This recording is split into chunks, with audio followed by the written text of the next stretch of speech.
the intrahepatic ducts versus the extrahepatic ducts. And can anybody tell me why it's important that we know the difference between the ones that are in the liver and the ones that are not in the liver? Yeah, you go ahead first. Is it about stones going?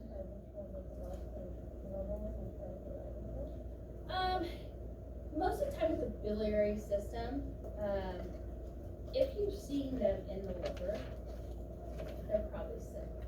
And that's going to be intrahepatic disease, right? So there's something going on. You shouldn't be able to see them. I mean, you might see like the walls, right? And a little tiny. But if you're seeing them, and you'll learn this in your patho class, then that is not good. And if you're seeing it really large in extrahepatic, outside of the liver, like that shotgun barrel, there's obviously an issue going on as well. But where do we measure? Are we measuring intra or extra? Extra. What? Extra? Extra, yes. So we are measuring outside of the liver, because that's going to give us our true proximate's going to be as proximal to the liver as possible. And then distal, you're going to measure again distal, which would be the head of the pancreas. Don't worry, I'll just keep saying it over and over and over. Okay, so this is our little image.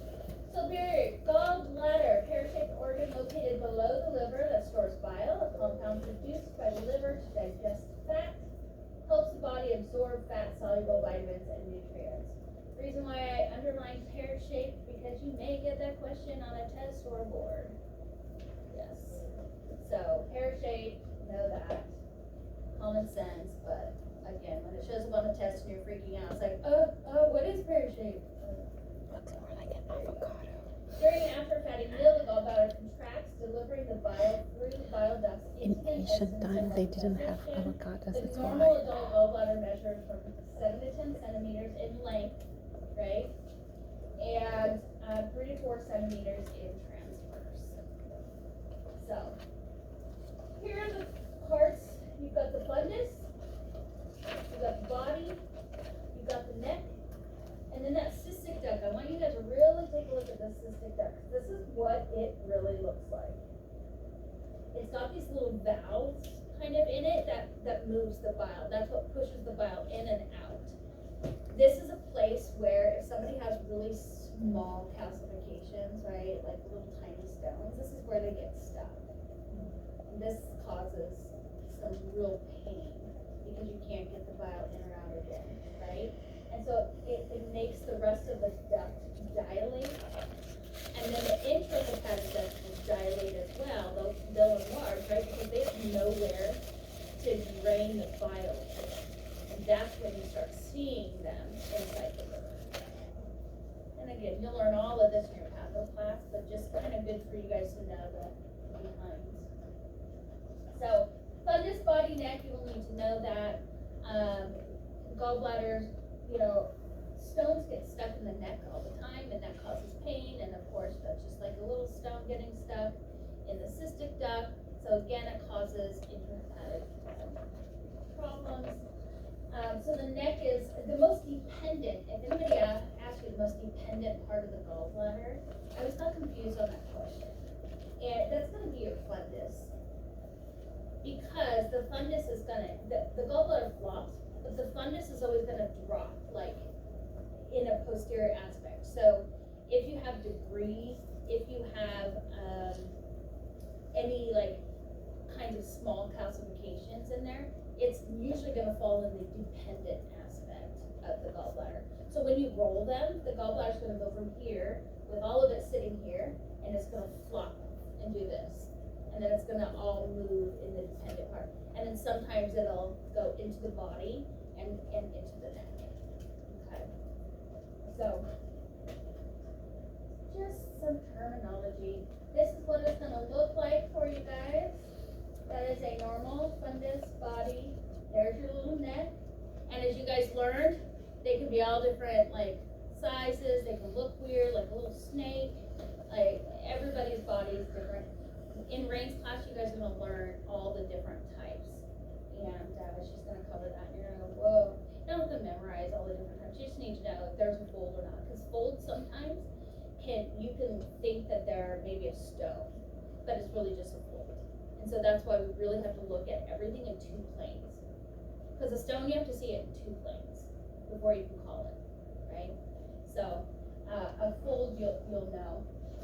Yes? Can you go over the dependent portion of the fundus again? I don't know if I understood that. No, that's okay. So a lot of times, because this is sitting posterior, if they're in a sagittal position, or a supine position, Yeah. then the gallbladder's gonna fall back posteriorly. Because it's dependent on. Yes, because it's dependent on just the way the gallbladder is gonna sit in the body, because it's a free-flowing vessel. If it were independent, it would stay. Exactly. And if it was independent, it would literally just stay in place, right?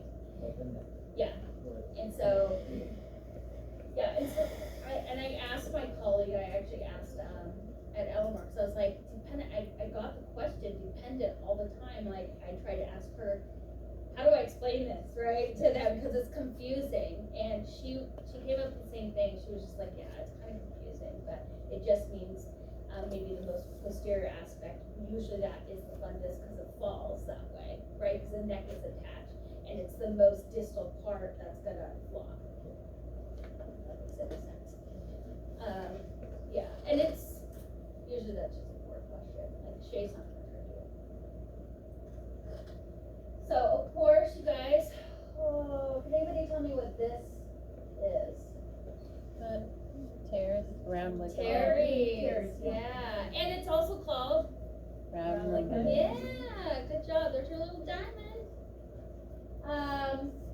If there was a long fissure here, this is a baby fissure, what would this one be called?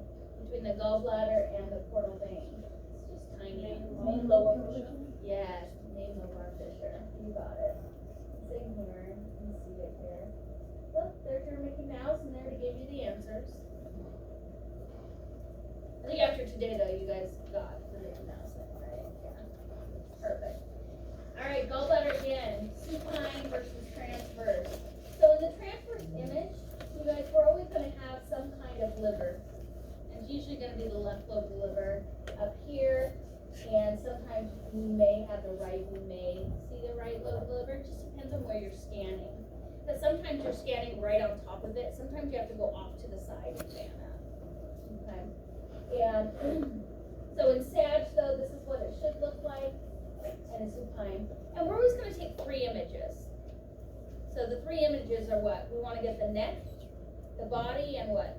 fundus. The fundus. So we're just chopping it in transverse.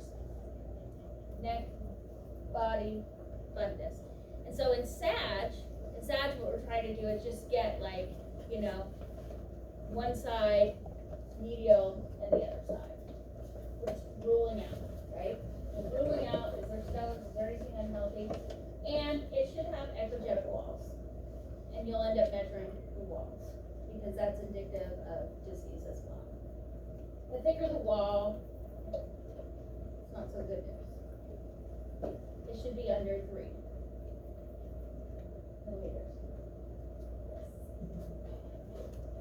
And then there's your main lobe fissure with the arrow. Okay, let's have fun. Let's describe some patho. Whew, man, look at that cystic duct. They are so lucky that I don't see one of those little guys hanging out in that cystic duct, man. But are they small enough to get stuck? Ooh, yes. So super important that we measure. I usually measure the smallest and the largest. And but how would we describe this in sonographic terms? Because we all know what this is, right? What is this? Stones, right? Yeah, stones. And they've got the shadowing, right? And you could say, which word are you going to use? Echogenic or? Yeah, that's right. Yeah. I'm on vacation. Yes, you're going to use echogenic. Do not use, because we're not comparing it to another tissue. Echogenicity. Ah, did it finally snap for you? I've been waiting for it to snap for you. Because I knew this was your hang up. Yeah, it's okay. Yeah. So you're not comparing it. We're not comparing it to other say it's hyper or hypo, right, compared to. But if it's the gallbladder, and we've got anechoic here, you know, then we just say it's echogenic. Yeah. All right, so multiple echogenic foci structure, whatever you want to call. I guess you wouldn't call it a mass because we know it's not a mass, and we know it's not a lesion, right? Because this is not tissue we're dealing with. So yeah, you can call them what you want, but echogenic foci is just like a focus, right? Multiple. Yes. Could we count them 1, 2, 3, 4? Because in other view it could be more or less. So you'll run into this where you see a ton, and you're not going to count all of them. But in This this, one, yeah, I would say 4. Yeah. You could also just say multiple. They'll get it when they look at it. So again, either or. And you'll know what the radiologist that you work for, what they prefer. Mhm. Yeah. Because everybody will help you out. Yeah. So, okay, let's talk about intrahepatic ducts. We already talked about this today. That's why this is going to be easy. So we've got the left hepatic duct, we've got the right hepatic duct, and we've got the common hepatic duct. Again, the left takes care of the left, the right takes care of the right. Then it turns into common, and then you have that cystic duct, so it's flowing out from the liver into the duct, into the cystic duct, into the gallbladder. And then it's also coming out at the same time when we eat, right? So our patients have to be what we call NPO. Does anybody not know what that means? Basically, it's no food or drink for 6 to 8 hours. And the reason why is if they eat, the gallbladder starts contracting, right? Because it's trying to get the bile out.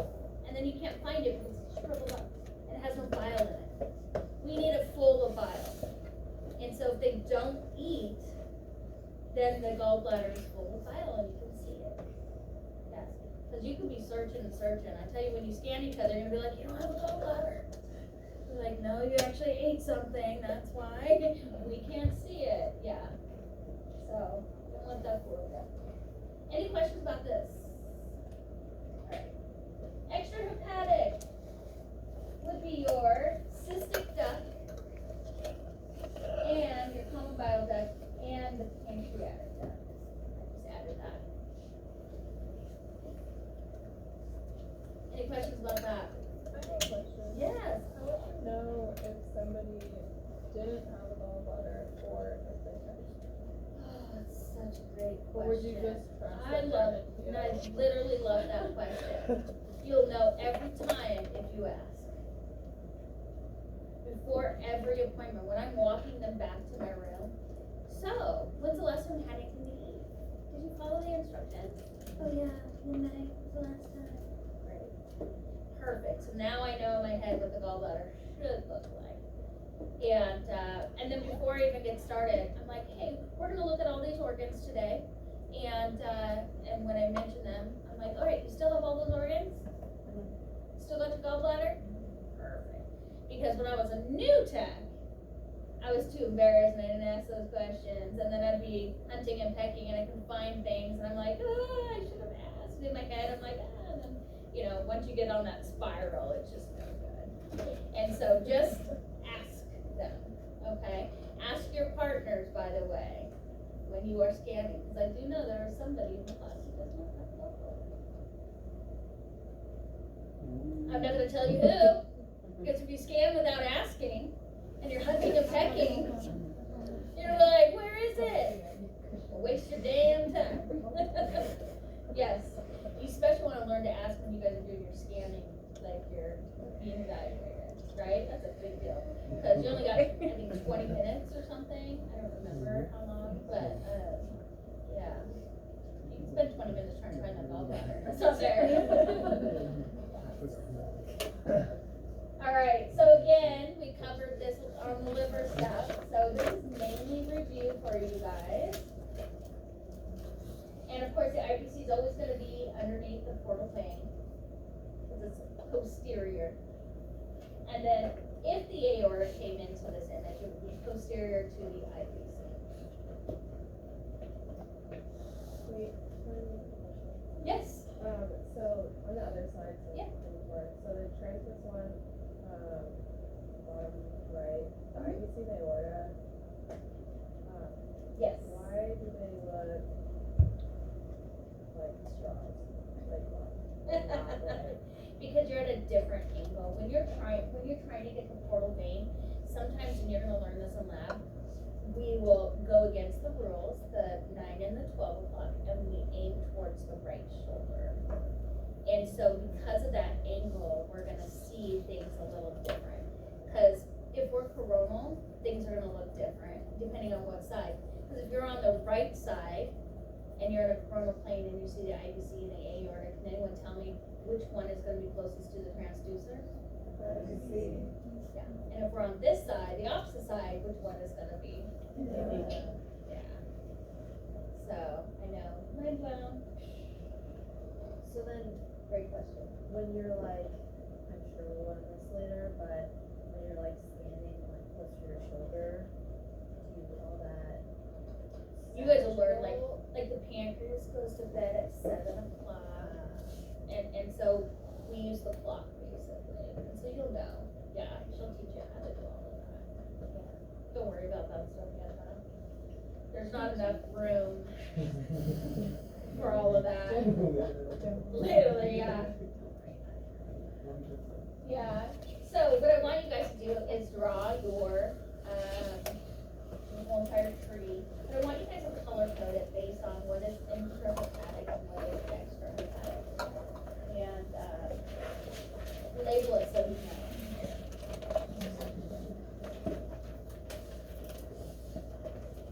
Could be a new picture of the liver, or does it have to be on the other one? Oh, you, whatever. This is really for you, so I would just do a new one. That's me.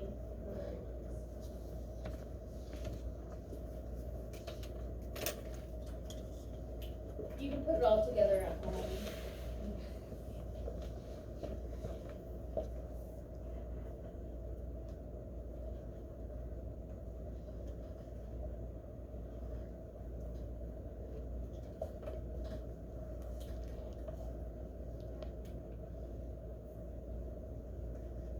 And it doesn't have to be perfect. Just want you guys to, when you draw it, it's just easier to remember.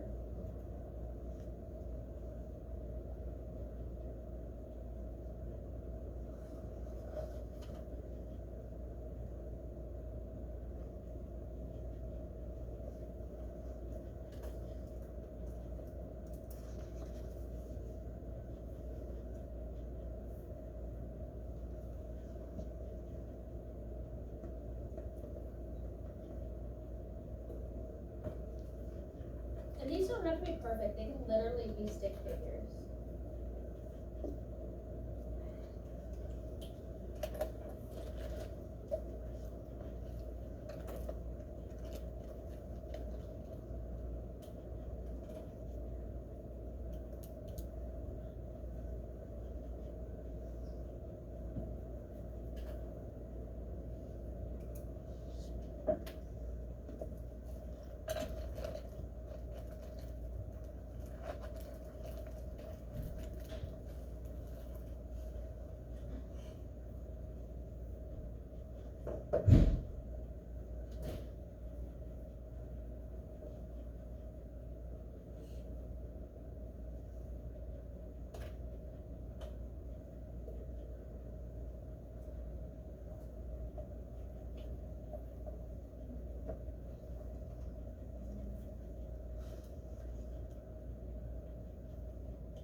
Alright, look up if you are done, so that I can.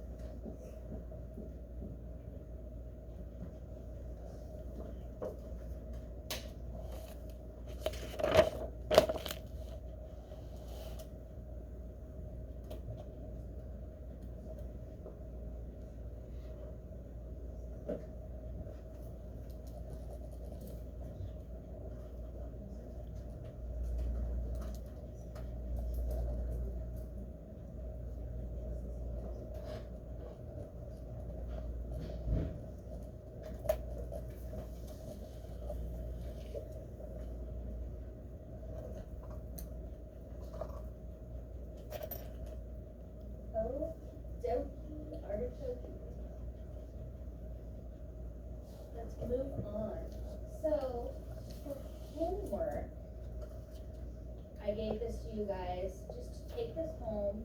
You're gonna have to do this eventually for one of Shay's classes here soon. And so I wanted to cover it with you guys. But draw an ultrasound image of the gallbladder in transverse, I didn't make it hard, at the fundus, body, and neck, and use the appropriate annotation in a supine or LLD position. I don't care what position you choose. Usually it looks the same anyway, so it just depends on what you fancy. And your choice. Where would your transfusion be placed on the body as you move from fundus to neck? Well, really is dependent on the fundus for them, right? So that dependent part of the gallbladder would be the fundus. So we know though that the neck is going to be small, right? So it's going to be a smaller circle. And the body is probably going to be a larger circle, and the fundus will be a little bit smaller than the body, but definitely not as small as the neck. So when you draw this, make sure you have liver. So you're always going to have liver at the top. So don't forget your liver, and then and we're zoomed up. So make sure you're zoomed up. The gallbladder is the star of your show, and it's simple. It's going to be 3 circles and a liver on top, a little bit of brown. And then when we get together, I will take a look at those for you guys. And but those will give you a head start on what you already have to do for Shay so that you guys practice. And again, practice, practice, practice. You can print that slide out as many times as you want. So, Quick question on our drawing prior to this. You were saying to identify those parts of the biliary system that are intrahepatic and extrahepatic.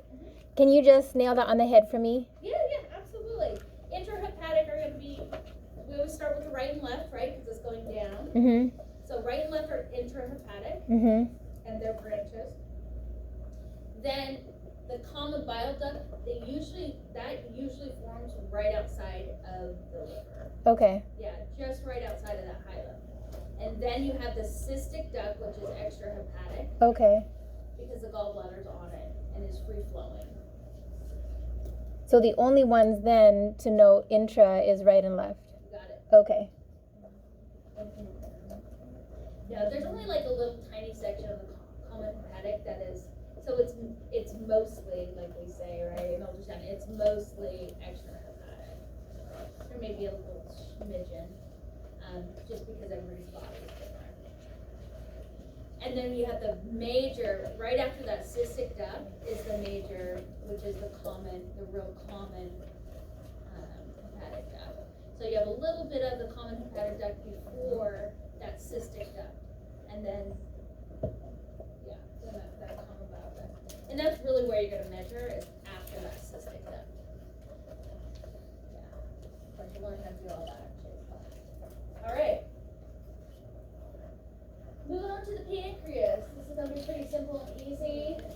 I love this picture because it really breaks it down. It shows you your pancreatic duct here, and it meets up with your common hepatic, and boom, goes right into the duodenum. You guys will learn the details of the names and all that kind of stuff in Rain's class. Don't worry about that here in this class. I just want you guys to visualize and see things. So the pancreas, located in the retroperitoneal, you'll need to know that. It lies transverse in the body from the duodenum to the splenic hilum. You don't really need to know that, except that it runs transverse. And you're going to have the head, neck, body, and tail. And pancreas is not actually something that they use ultrasound for, because we can't really see the tail most of the time. There's so much gas, we can't see through the gas. So pancreas, if we can see it, that's great and all, but it's not the end all. If they're wanting to look at pancreas, they're going to do a CT. So a lot of times you're going to be like pancreas region, you know, because there's too much gas, you can't really see it. Sorry, real quick. going back, you said you're gonna be measuring, after the cystic duct. Is that gallbladder side or common duct side? Common. Okay. Pancreatic ducts, here they are, this is just a visual for you. Again, you'll learn this in brain class. The accessory duct is called duct of San, how do you say it? Santorini. Yes, I commented it, yeah. And the main duct is the duct of Wernicke. Yeah. Now, as you can see where the arrow is pointed, we should not actually see that on ultrasound. You can see it sometimes. So if we see it, that usually means what? Something. Yeah, it's not good. Yeah, there's something going on. And so then we measure it if we see it. But other than that, this is the pancreas. Hard to really see, as you can tell. Sorry, where the arrow is, did you say that's the accessory duct or the? This is the pancreatic. Okay. Yeah. And usually we should never see that at all. Pancreatic duct, is that what you're saying? Yeah. That you can't see or? No, the accessory duct. You should not be able to see that at all. But nothing is ever definitive in science, right? Everybody's body's different, so if it's a sick, there's something going on that's. And below it, is it splenic vein? Previous picture, Oh, below it. yeah. I'm gonna show you guys that right now. Remember I said, Shay has a favorite image? This would be it, okay? So I broke it down and gave you every image possible, cross-sectional anatomy, so that you could really, like, try to wrap your brain around this. So you're always gonna have that liver, then the pancreas, and then this is your splenic vein, and it's gonna travel all the ways over here, and eventually somewhere here, it's gonna unite, right, and get married. And so we'll see that marriage sometimes. The SMA, aorta, IVC, spine. You guys will draw this over and over and over and over again for Shay. It will be on every test you have. She will expect you to label it. So get to know it. This is your best friend and your favorite image. And try to scan it so you can see it. Because once you scan live, it's much easier to really understand. And so your transducers here, transverse. So we've got liver. This right here is your pancreas. This is the splenic vein going and getting married.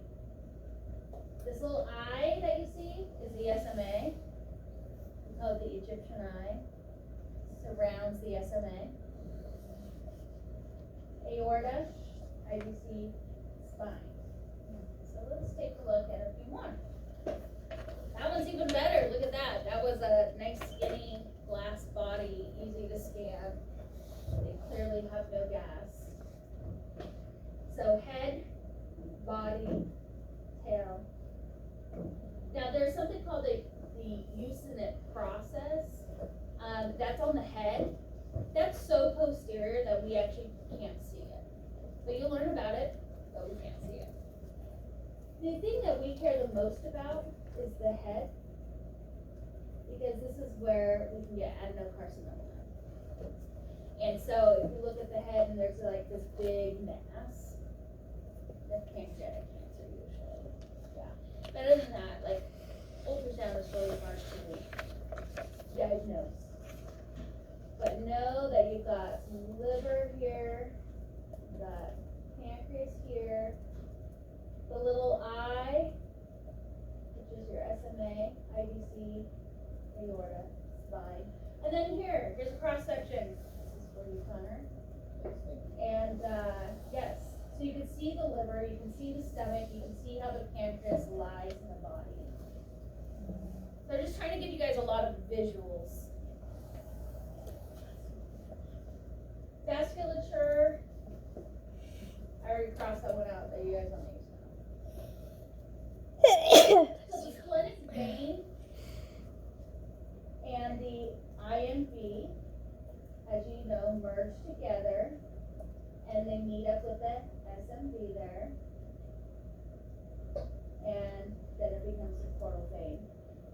just wanted you guys to see because the splenic artery kind of drapes on the top of the pancreas, whereas the splenic vein is kind of a little more posterior. So again, these are just visuals for you. And remember, this is not the aorta and IVC. We're zoomed up, so we're at the SMB and the SMB. So, oh, this is a lot of information right here for you guys. But this is the page where you guys got the star, so that means you'll need to know this information. You'll be questioned a lot. What is posterior? Where are things located? I'll put it all in one sheet for you. The splenic artery branches off the celiac trunk. Yay, you already know that. Right? And it runs along the superior border of the pancreas to the spleen. And you guys saw that in this image right here. SMA runs posterior to the neck of the pancreas and anterior to the uncinate process. You can see that right here. That one back. That right there. We won't be able to see the uncinate process, but we'll be able to see the SMA. Splenic vein from splenic hilum runs posterior to the pancreas and joins the SMB. I think it shows it in this image. I can put another image for you guys.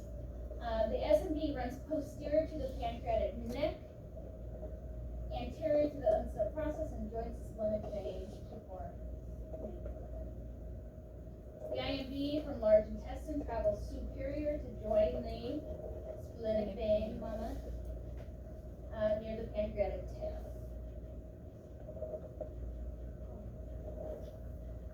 So see how this image probably could be a little bit better because it should be a little bit closer to the tail. But it was the best image I could find. Okay. Portal splenic confluence, where the splenic vein meets the SMB, becoming the main portal vein, posterior to the neck of the pancreas. And that is actually happening in the right spot. The reason you need to know these definitions is because you're going to be looking at ultrasound images like this. And you're going to need to know that everything's in the right place. Now, we don't really take this picture, but we need to know what everything is. And since this is shade picture, yes. We will draw that. I just found these images and I thought, anterior, this is for you, Tanya, anterior and posterior view. Thank you. Yes. Again, I'm just a visual learner. I will give you guys as many images as I possibly can find that will help wrap your head around things. And then the vasculature, this is where I was gonna have you guys create a model of pancreas and involve all your structures here. But we ran out of time because we did the liver, so if you wanna do it, feel free to do it, take a picture. I wish I could give extra credit, but if you do it, it will help you learn. So sorry that we didn't have time to do it today. But here it is labeled again. And you will learn in Ray's class that the GDA goes right here in the pancreas, and the CBD is down here. It's in the head of the pancreas. This is the AMS again? The what? AMS. AMS. Yeah, it shows it on the next screen. Or Like before? Wait, after? maybe it's meaning SMA, but it says AMS in yellow on pancreas and vasculature screen under where you asked us to fill it in. Yeah, under that one. Oh, Go next. no. No? One more? That's weird. Slide 23. What side? Oh, it is 23. This one? No. Further? ahead of me. I'm like, what? Oh, sorry. Yeah, you're just way ahead of me. Okay. Okay, well, we'll get there. Yeah, I'm pretty much still on page 2. And you're like on 8. It's okay. So I want you guys to see as many images as you can. Left lobe of the liver. This is your pancreas. This is the splenic vein coming in from the tail, going into the portal confluence. SMA. Once in a while, you're going to see this renal vein. Why are we seeing this renal vein? Because you're very close to the right atrium. Right? Because it's traveling across the aorta under the SMA. Oops. Remember we learned a little trunk? Yeah. Yes. So it's coming over, it's traveling into or traveling out of the abdomen. So here's your spine, your aorta. So this is Renal definitely veins. like all of that, guys, to help you. This one, let's do this together in class, all right? And then you can make all kinds of copies for yourself and practice. So number 1, the first layer I see is this. Can anyone tell me what this is? Left lobe. Liver. And then I would say this would be the next. What is this guy? Pancreas. Pancreas. Pancreas. And what is this right here? Specifically? Confluence. Yes, portal splenic confluence. Are you writing that as 3? S. Oh, yeah, just right here, sorry. This part, towards the head of the pancreas. That is where the union and the marriage happens. So it's a portal splenic confluence right here, because this, right here, what is this? Splenic vein. Splenic vein. So that's your next one. I'm sorry. Number 1 is pancreas. Number 1 is liver. Liver. Number 2 is pancreas. Number 3, portal splenic confluence. Number 4 is going to be your splenic vein. And then your Egyptian eye is what? SMA. Your SMA, yes. And look, we can see this. What is this? Renal vein. Yes, renal vein. Which renal vein? Left. So then we could say this is what? What do we see? This Aorta. one? Aorta. Aorta. Spine. Vertebra. Yeah. You did it. You did it. Now you have the answer. You can practice over and over and over. Okay, so this one is the one you had the question about. Okay. Yeah. So this one again, I'm gonna have you guys just draw it out, for practice. So when Shay does give it to you guys, you'll be like, you won't be shocked, and you won't look like deer in a headlight, and she's gonna be impressed, and she's gonna be like, how do you guys already know how to do this? Yeah. Nikki told And us. so again, more images. This one is color coded a little bit. This one is really labeled, and then your question on this one was, and I forget, is it Margaret? No. Me? Yeah. Michaela. Michaela. No, I was asking if the AMS is that supposed to be SMA? Yeah, they did a typo. I meant to fix it because I Okay. noticed it too. Yes, it should be SMA. Probably somebody with dyslexia, which is not a big problem, not a big deal. Yeah. But I put a star on this because you will draw this over and over, and your first test, I guarantee you, this is what she's gonna do. And then she'll also, have you draw. And practice when you're standing with each other. So, guys, sorry, we went over by like 5 minutes. This is what, it looks like in the head, if there's something going on. And then this right here, you guys are gonna learn this in another class, but this is fluid between the liver and the gallbladder. We call it pericholecystic fluid. Yeah, you don't have to write it down. You'll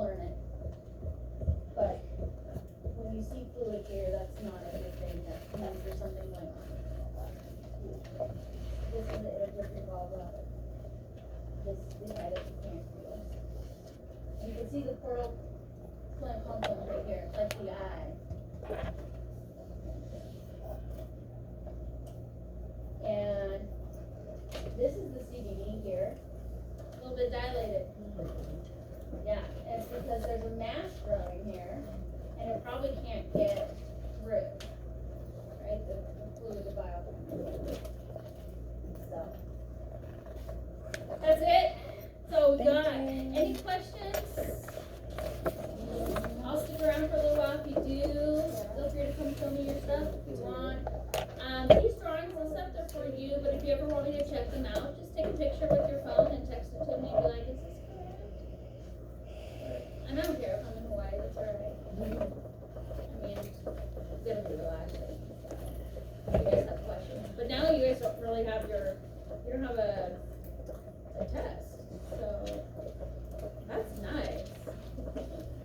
We thought your midterm was gonna be like next week.